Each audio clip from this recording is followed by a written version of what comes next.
At this point, we will move into the evaluation section of our meeting, where we have a role called the general evaluator, and this person is going to discuss in general how well the meeting was conducted and unfolded, and she will also introduce the other evaluators. Today our general evaluator is Linda Rice.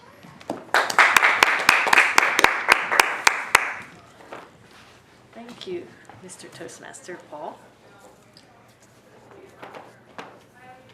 Our meeting started at 12:08, but I've heard that 8 is a very lucky number this year.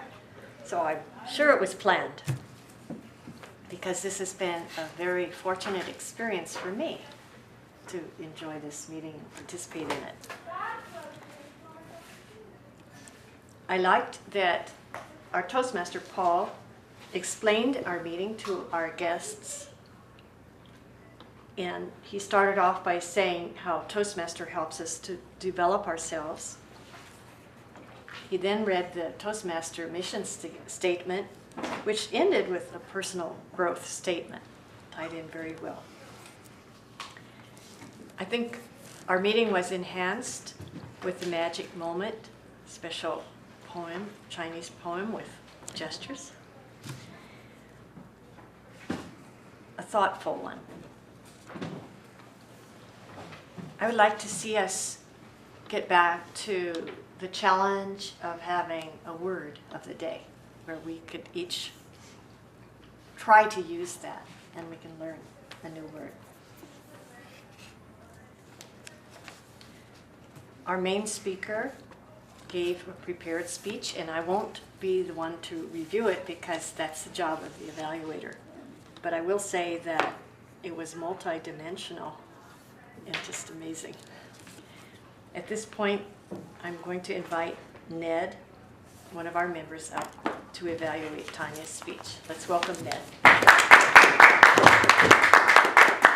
Thank you. Well, first and foremost, I would like to congratulate Tanya. I really appreciate the motto for this Toastmasters group, which is speak from the heart and be heard today, correct? And I truly feel that that was carried out in this speech. It felt like a very heartfelt, rich speech that included a call to action for all of us. And I think, as most of us know, a call to action will only truly be heard when it comes from the heart. And that was carried out very, very well here. I think there were a number of very specific examples of the technical aspects of the paper covered. And I have to admit, when I looked at this book and saw, presenting a technical paper, I thought, wow, this is a very hard thing to do, because it could be very dry. It could, kind of lose us. And we maybe would hear at the university they did this research and there were these sort of statistics. And so I think some people find that very fascinating, but a lot of people sort of glaze over when they hear that. This was made very, very rich while not losing some of the technical terminology and some of the technical detail.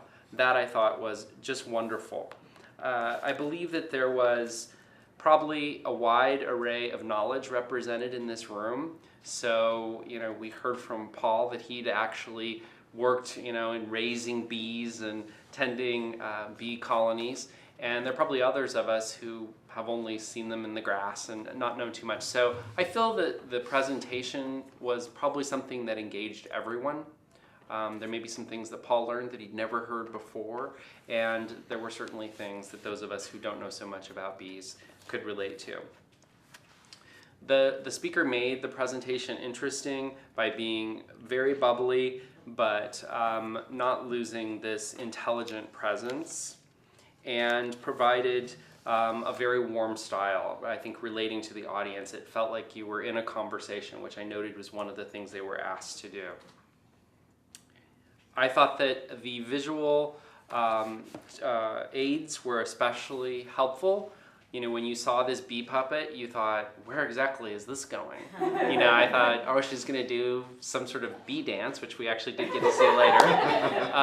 But and so that was, I thought, a very wonderful way of kind of right away pulling the audience in. And it was kind of funny when you saw Paul extend his hand and try to shake her hand, and there she had a bee on her hand, which I think would make most of us jump, And obviously the fruits and nuts were very sort of enticing, and in fact, I have to admit that there was some little part of me that thought, oh, I haven't had my lunch yet. Are those snacks for everyone? And what's great about that is we didn't get them. So it was kind of like almost like this Pavlovian experiment, where you're like, I want that treat, And we didn't get them right away, and so that made you kind of think, I really like those things. There's something there that I like, and what would it be like then if we lost those things?